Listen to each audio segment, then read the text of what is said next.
लोग कैसे कह सकते हैं कि हम आजाद हैं? 15 अगस्त को क्या हुआ? 15 अगस्त को यह हुआ कि एक विदेशी अंग्रेज भारत से गया और दूसरे विदेशी ब्राह्मण को सत्ता बिना चुनाव के सौंप गया। क्या हुआ 15 अगस्त को? क्या हुआ?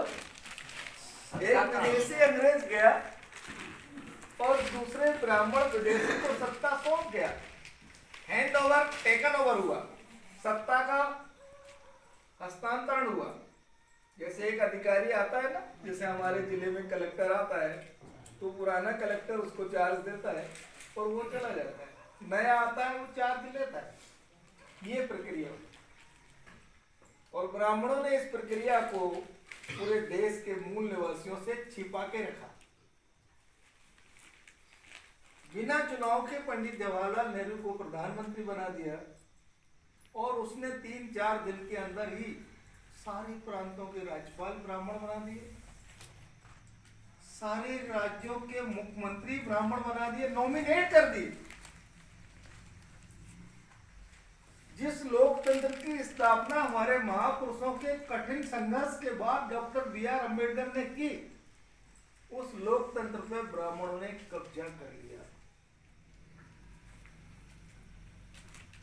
ये हुआ 15 अगस्त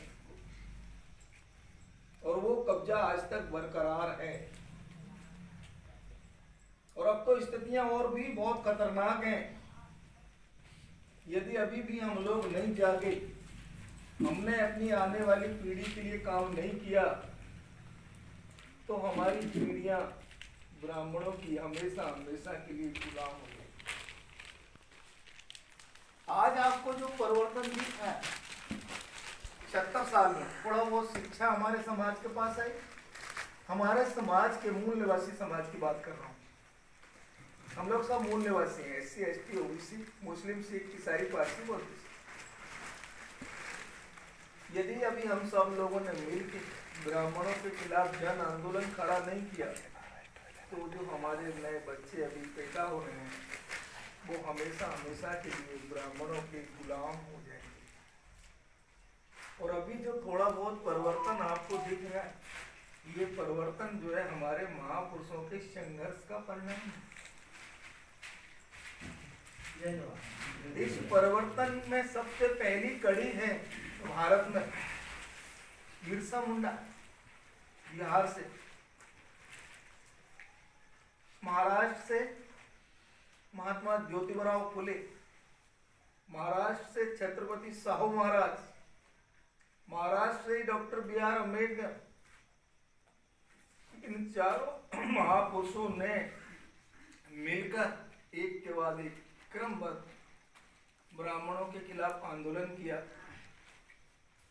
उस आंदोलन का परिणाम है कि हम लोगों में 70 साल में कुछ शिक्षा आई और उस शिक्षा के माध्यम से हमको नौकरी मिली। जो भारतीय संविधान है, उस संविधान को ब्राह्मणों ने काउंटर कर दिया। काउंटर समझ, किसी चीज को काउंटर कर दो, जैसे किसी अपराधी का काउंटर कर दो तो वो मर जाता है। तो ब्राह्मणों ने जैसे 26 जनवरी 1950 को जब संविधान लागू हुआ, तो ब्राह्मणों ने उसको काउंटर कर दिया। लोगों के घर घर जाके काउंटर कैसे किया कि ये जो संविधान है, ये संविधान डॉक्टर बी.आर. अम्बेडकर के द्वारा बनाया गया है। इस संविधान में आदिवासियों के लिए कुछ नहीं लिखा गया। आदिवासियों को समझाया, पिछड़े वर्ग के लोगों को समझाया कि इसमें तुम्हारे लिए कुछ नहीं, ये तो एक चमार ने बनाया है और ये संविधान चमारों के लिए है। आप देखो ना, चमार कितने सारे नौकरी में आ गए, IAS हैं, IPS हैं, इंजीनियर हैं, डॉक्टर हैं। और ये बात सही है कि शेड्यूल कास्ट की जो चमार जाती है वो बड़ी संख्या में नौकरी में आई संविधान का लाभ लेके। तो लोगों को लगा भी सही कि हाँ यार, ये महाराज तो सही बोल रहे, ये महाराज सही बोल रहे, संविधान में हमारे लिए कुछ नहीं। तो हमारा पूरा का पूरा मूल निवासी समाज संविधान को लेके डॉक्टर बी.आर. अम्बेडकर का विरोधी हो गया। अभी जागृति आ रही है, अभी उसको समझाया जा रहा है, जब उसकी समझ में आ रहा है। काउंटर कर दिया ना, तो विरोधी हो गया। जबकि भारतीय संविधान की विशेषता ये है कि भारतीय संविधान में ब्राह्मणों के लिए एक भी आर्टिकल नहीं लिखा गया। संविधान में ब्राह्मणों के लिए डॉक्टर बी.आर. अम्बेडकर ने एक भी आर्टिकल नहीं लिखा। जब उनके लिए एक भी आर्टिकल नहीं लिखा तो संविधान के विरोधी कौन है? ब्राह्मण लोग। आपके लिए तो संविधान के अंदर एक और संविधान है। जो हमारे मूल निवासियों में अनुसूचित जनजाति के लोग हैं, उनके लिए तो डॉक्टर बी.आर. अम्बेडकर ने संविधान के अंदर एक संविधान और लिखा, 5वीं और 6ठी अनुसूची। 5वीं और 6ठी अनुसूची आज तक ब्राह्मण के हाथ में सत्ता होने के कारण लागू नहीं की।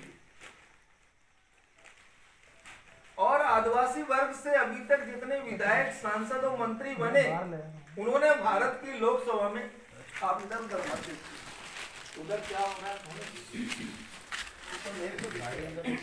आपको नहीं है, मुझे दिक्कत आ रही है ना, तो ऐसा मत करो।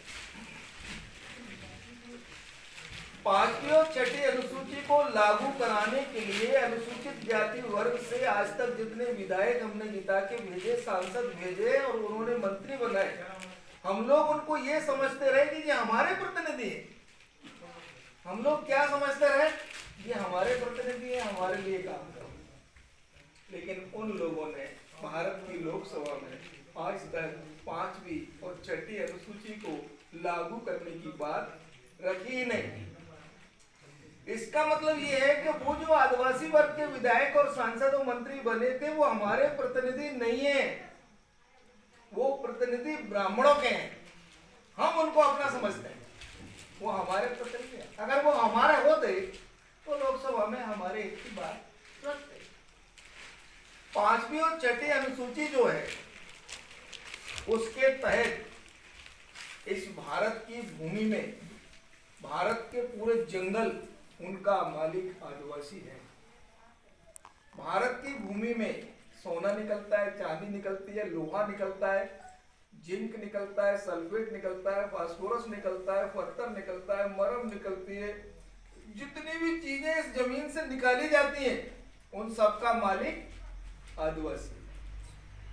और उन चीजों को विक्रय करके जितना भी धन आएगा, वो भी आदिवासियों का है।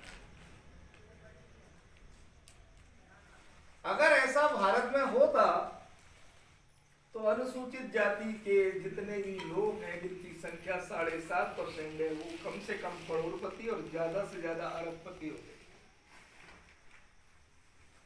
आपके हित का मामला है, लेकिन ऐसा नहीं होने दिया ब्राह्मणों ने, और हमारे प्रतिनिधियों ने वो आवाज भी उठाई।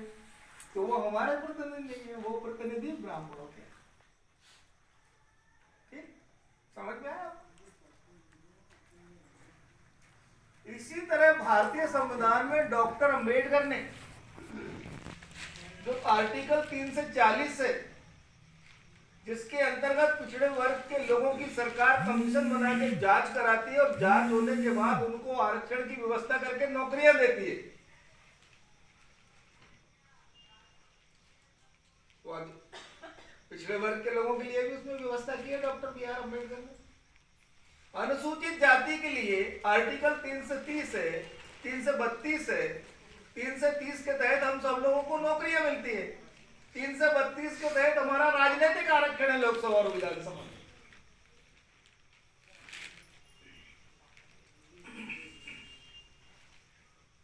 तो ये संविधान किसके लिए?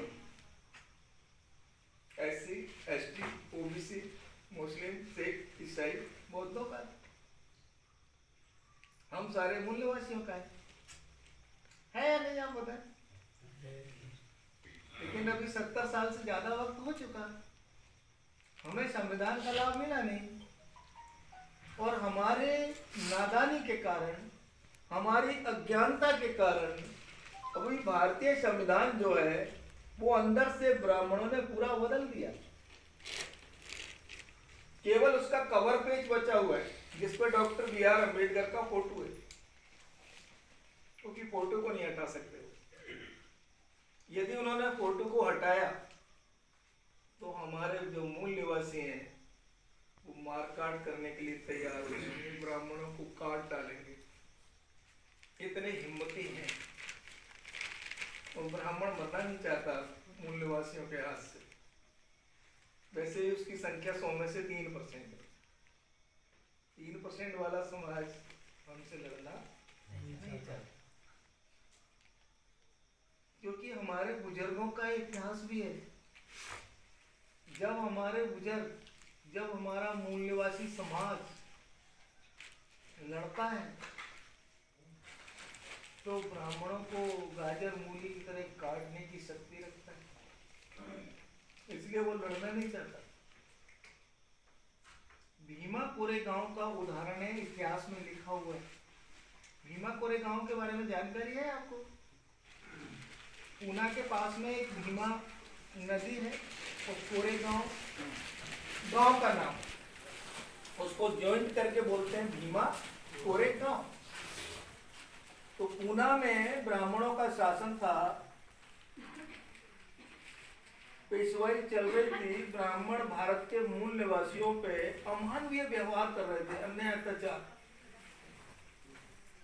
तो भीमा कोरेगांव में युद्ध हुआ, 28,000 सैनिक ब्राह्मणों के थे और भारत के मूल निवासियों में से मात्र 500। कितने थे? 500। उधर 28,000। उन 500 में आदिवासी थे, अनुसूचित जाति के थे, जनजाति के लोग थे, मुस्लिम थे, सिख थे। शाम को 10 बजे युद्ध प्रारंभ हुआ। सुबह 5 बजे हमारे 500 बहादुर सैनिकों ने 28,000 ब्राह्मण सैनिकों को कत्ल कर दिया, गाजर मूली की तरह काट दिया। कितने हिम्मती होते हैं हमारे। जब सुबह अंग्रेज आए, अंग्रेजों ने देखा तो अंग्रेज घबरा गए थे। 500 में से हमारे भी मरे, 65 सैनिक हमारे। लेकिन 28,000 की तुलना में 65 तो कुछ भी नहीं है। तो इतने बहादुर नहीं है। तो ब्राह्मण इन बातों को जानता है कि ये मूल निवासी जब लड़ते हैं तो हमारी ये गति हो सकती है, इसलिए वो हमसे लड़ना नहीं चाहता। वो इतिहास जानता है, हमारे लोग नहीं जानते। 1 जनवरी 1818 की घटना है भीमा कोरेगांव। तो ये बातें ब्राह्मण जानता है, हम लोग नहीं जानते, हमारे लोग नहीं जानते, क्योंकि हमारे लोग पढ़ते नहीं। हमारे लोगों को पढ़ने की फुर्सत नहीं है इतिहास अपने महापुरुषों का, भारत के मूल निवासियों का, तो उसके पास जानकारी नहीं है। अगर जानकारी आ जाएगी तो वो क्रांति कर देगा। कर देगा कि नहीं कर देगा, आप बताएं। हम लोग जो है भारत के मालिक हैं। ये भारत जो देश है ये हमारे बुजुर्गों का है। आज से 4,000 साल पहले भारत में हमारे बुजुर्गों की हुकूमत थी। क्या था? हुकूमत। पूरे दुनिया के सबसे अमीर लोग हमारे बुजुर्ग थे। पूरे दुनिया में जितने भी देश हैं उन देशों में सबसे अमीर हमारे बुजुर्ग थे। हमारे बुजुर्गों का जो धंधा था कृषि और पशुपालन। लोहार का काम करते थे, बाड़ी का काम करते थे, वस्त्रकार थे, स्वर्णकार थे, ताम्रकार थे, ये सारे धंधे थे। इन्हीं सभी धंधों में चर्मकार भी थे। सारा जीवन सिमटा हुआ था उस उम्र में। और पूरे दुनिया के सबसे अमीर। आपकी समझ में नहीं आया होगा कैसे थे अमीर, है ना? अभी आपको समझाते हैं। किसी भी देश की गरीबी और अमीरी का आंकलन जीडीपी से होता है। किससे होता है? जीडीपी, सकल घरेलू उत्पाद, हिंदी में उसको बोलते हैं। अभी आपको समझाता हूं। अमेरिका का जो जीडीपी है केवल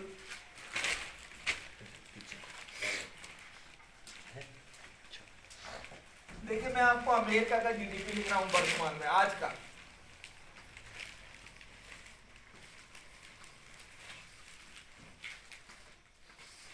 अमेरिका का जीडीपी सकल घरेलू उत्पाद 24% है। कितना है? 24% जीडीपी पे अमेरिका पूरे दुनिया का सबसे अमीर देश है। मानते हो कि नहीं मानते?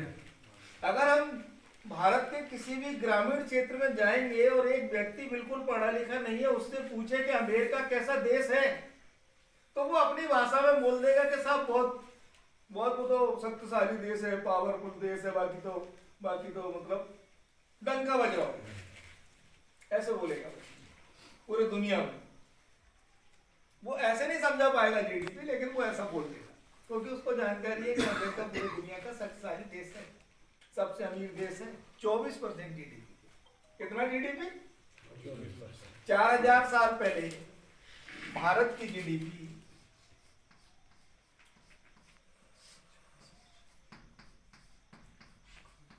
71% थी। 4000 साल पहले पूरे दुनिया में जो सोने और चांदी का निर्माण होता था, उत्पादन होता था, वो भारत में 71 होता था और पूरे दुनिया के लोग 29% में थे। है अमेरिका से 3 गुना। कितने अमीर होंगे? ये जो जीडीपी है पूरे दुनिया के वैज्ञानिकों ने हमको निकाल के दिया है। भारत में, पाकिस्तान में, अफगानिस्तान में, बांग्लादेश में, नेपाल में, भूटान में 3 से जगह खुदाई हो रही है।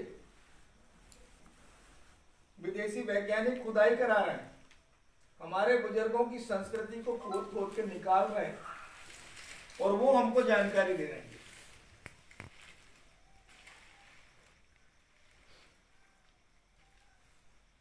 ठीक है, आ रहा है समझ? इतने अमीर थे हम लोग, हमारे बुजुर्ग। वर्तमान का जीडीपी बताऊं आपको भारत का, मालूम है आप लोगों को? वर्तमान भारत का जीडीपी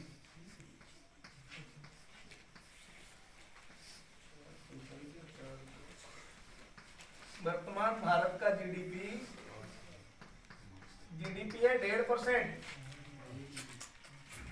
1.5।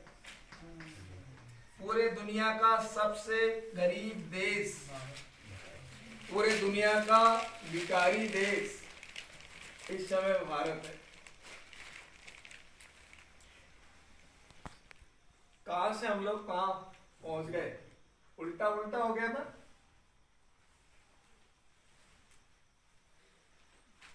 ठीक है, इसको मिटाओ। आपको समझाने के लिए बता रहा हूं, ऐसी कोई खास बात नहीं है कि हमारे बुजुर्ग कैसे थे।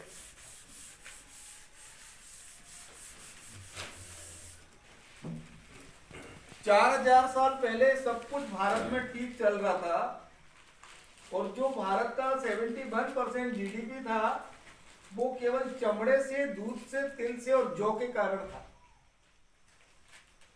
क्या कारण क्या था उस जीडीपी का? पूरे दुनिया में हमारे बुजुर्गों के यहां से चमड़ा जाता था, घी जाता था, जौ और तिल जाता था। पूरे दुनिया के लोग भारत आते थे, सोना देके जाते थे और हमारे यहाँ का सामान लेके जाते थे। जानवर बहुत थे हमारे बुजुर्गों के, चमड़े के कारण अमीर था पूरा, जानवरों के कारण। उस जमाने में आदमी का जीवन 60% चमड़े पे सिमटा हुआ है। अभी भी आपको चिन्ह मिलते हैं गांव देहातों में, कई जगह। आज से 10-15 साल पहले आपने देखा होगा कि कुएं से पानी जानवर की खाल में ही निकलता था। वो चिन्ह है उसके, और जानवर के खाल में ही अंदर रखते थे हम घरों में, हमारे बुजुर्ग उसी में से पीते थे। आज हम लोग नहीं पी पाएंगे, अब समय बदल गया, डेवलपमेंट हो रहा है पूरी दुनिया का, हमारा भी विकास हो रहा है, लेकिन उस समय चमड़े पे आ रहा है। सैनिकों के लड़ने के वक्त तलवार की म्यान, कटार की म्यान, ये सब चमड़े की हुआ करती थी, कपड़े चमड़े के बनते थे। तो अमीर किसके कारण था? चमड़े के कारण।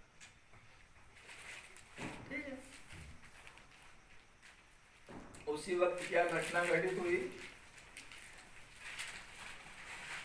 यूरेशिया एक जगह है, वहां से पूरे दुनिया के लोग भारत में आते थे, वहां से निकलते थे रास्ता।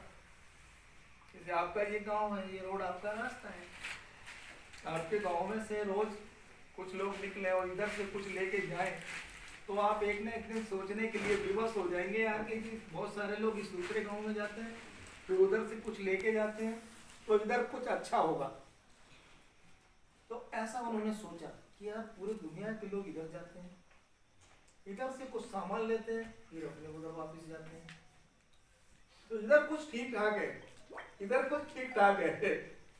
बस इस एक कॉन्सेप्ट को लेके, आइडिया को लेके वो लोग भारत में आए। तो हमारे बुजुर्गों का जो डीएनए टेस्ट हुआ है, वैज्ञानिक परीक्षण हुआ है, उसमें एक गुण निकला है हमारे बुजुर्गों का कि भारत के जो मूल निवासी हैं उनमें दया भाव है, वो दयालु प्रवृत्ति के, दयालु प्रवृत्ति के हैं। थोड़ा सा उनके सामने कोई गरीब आदमी आ जाए, परेशान आदमी आ जाए, तो उसकी मदद वो तुरंत करेंगे, ये खून में विशेषता है। इस गुण के कारण हमारे बुजुर्गों ने, जो यूरेशिया के लोग आए, उनको भोजन दे दिया, वस्त्र दे दिए, थोड़ा घर दे दिए रहने के लिए। बस इसी चीज का लाभ उठाकर उन्होंने हमारे बुजुर्गों को गुलाम बना लिया। क्या बना लिया? गुलाम। राजपाट स्थापित कर लिया। इस बात को महात्मा ज्योतिबराव फुले, जिन्होंने आंदोलन चलाया महाराष्ट्र में शिक्षा का, सावित्रीबाई फुले ने, तो महात्मा ज्योतिबराव फुले अंग्रेजी में एक लाइन बोलते हैं, हमारे बुजुर्गों की दुर्गति का कारण बताते हैं। वो कारण क्या है कि Indian history is said begun with the Aryan who invaded India, made it their home and established their culture. एक लाइन है ना, उनको इस लाइन को समझने में 20 साल से ज्यादा वक्त लगा, लेकिन उन्होंने अपने बच्चों को समझाने के लिए अंग्रेजी की एक लाइन लिखी। क्या लिखी? Indian history is said begun with the Aryan who invaded India, made it their home and established their culture. एक ही लाइन है ना, इसका मैं हिंदी में तर्जुमा कर रहा हूं। भारतीय इतिहास का कहना है कि मेरा प्रारंभ आर्यों के आगमन के साथ हुआ। वो जो लोग आए ना, उनको पहले आर्यों के नाम से जाना जाता था। वर्तमान में जो ब्राह्मण है वो पहले आर्य के नाम से जाना जाता है। वो इन्वॉडेड इंडिया, वो इन्वॉडेड इंडिया का मतलब ये है, ढोल बजाकर लोगों को इकट्ठा करना, और जब भीड़ इकट्ठी हो जाए तो छुप के पीछे से आक्रमण करके लोगों को मार देना। आपको वो इन्वॉडेड इंडिया का मतलब ये है। तो वो लोग क्या करते थे, जब गांव के किनारे आए, उन्होंने ढोल बजाया, ढोल की आवाज सुन के हमारे बुजुर्ग इकट्ठे हो जाते थे, नौजवान बुजुर्ग जितने जैसे भी थे, महिलाएं, और उनको पीछे से आक्रमण करके वो मार देते।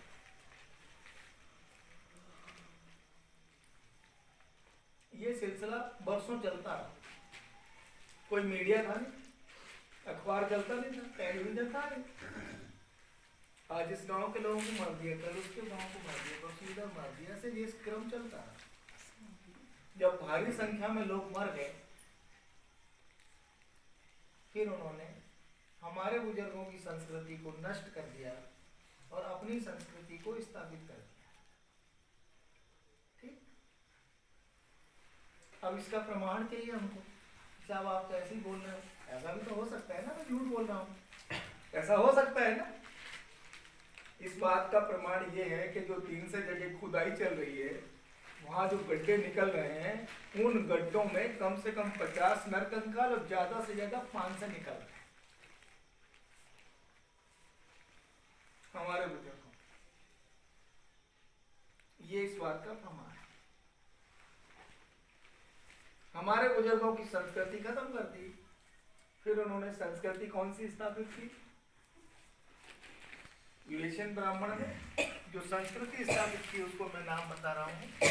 उन्होंने वैदिक धर्म की स्थापना कर दी। वैदिक धर्म, ये जो वैदिक धर्म है ना बहुत छोटा है, कुछ नहीं है, इसका कोई दर्शन नहीं है, इतना छोटा है। ठीक, इसके धर्म ग्रंथ का नाम है ऋग्वेद।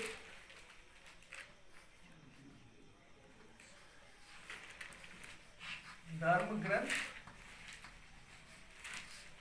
ऋग्वेद।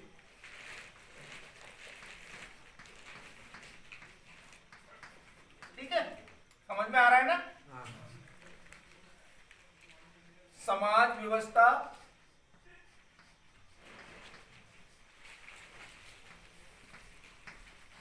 व्यवस्था, चातुर्वर्ण,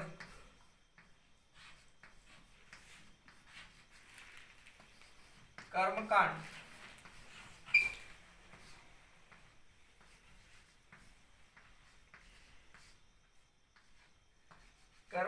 यज्ञ,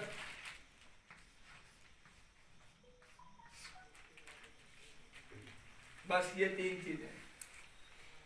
पहले उन्होंने जो धर्म बनाया ब्राह्मणों ने उसका नाम है ऋग्वेद।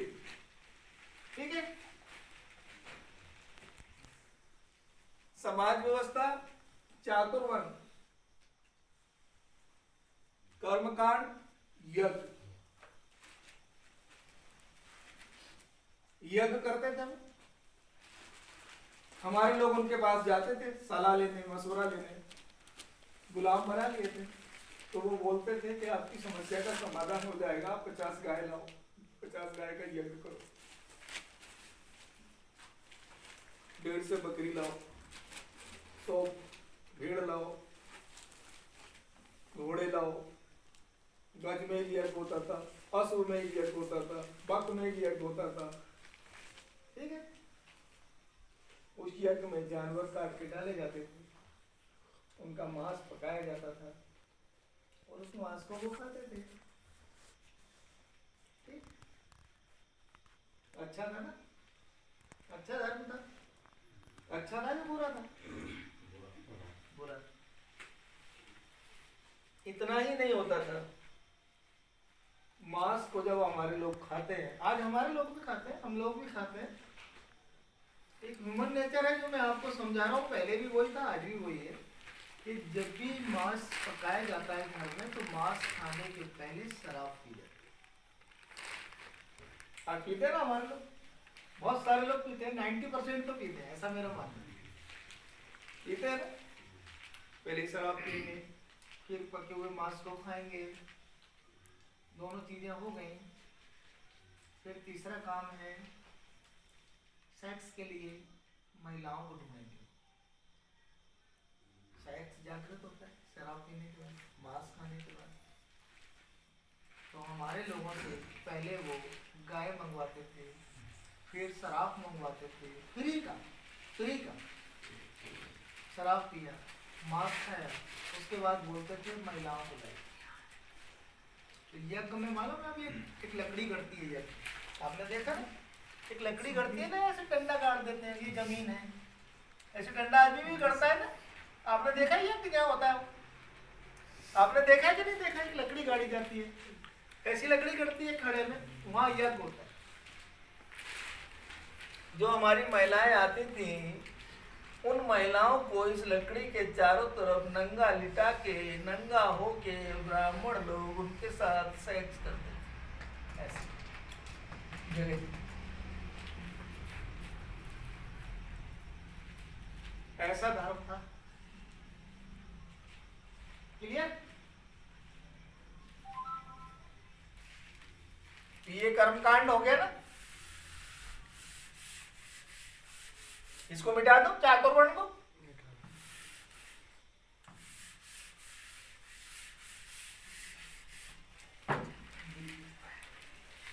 ये चातुर्वर्ण है।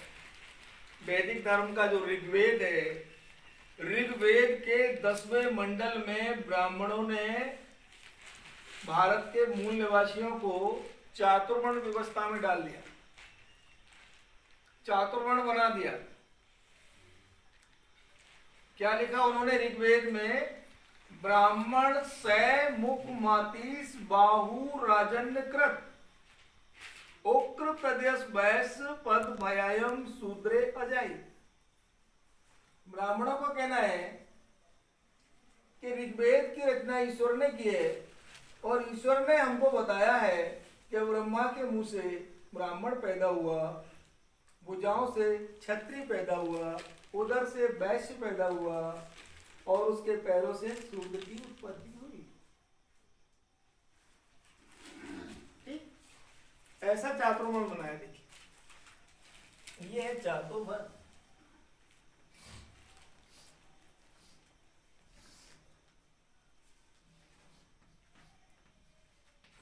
ब्राह्मण, क्षत्रिय, वैश्य और भारत के जो मूल निवासी हैं उनको उसने सूत्र में डाल दिया।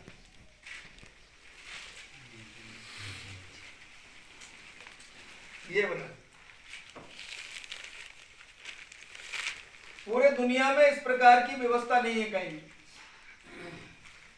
और भी धर्म है, उनके भी धर्म ग्रंथ हैं, किसी भी धर्म ग्रंथ में चातुर्वर्ण नहीं है।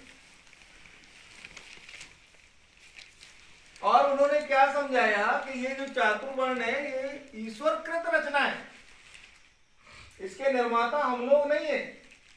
इस चातुर्वर्ण को ब्राह्मणों ने चालाकी के साथ ईश्वर से जोड़ दिया। हमारे लोग अन्वेषी थे, शिक्षा खत्म हो गई थी, उन्होंने ब्राह्मणों की बात को मान लिया कि ये जो कह रहे हैं महाराज ये सही बोल रहे होंगे, एक्सेप्ट कर लिया, स्वीकार कर लिया। इस चातुर्वर्ण के निर्माण के बाद अमानवीय अत्याचार ब्राह्मणों ने किया।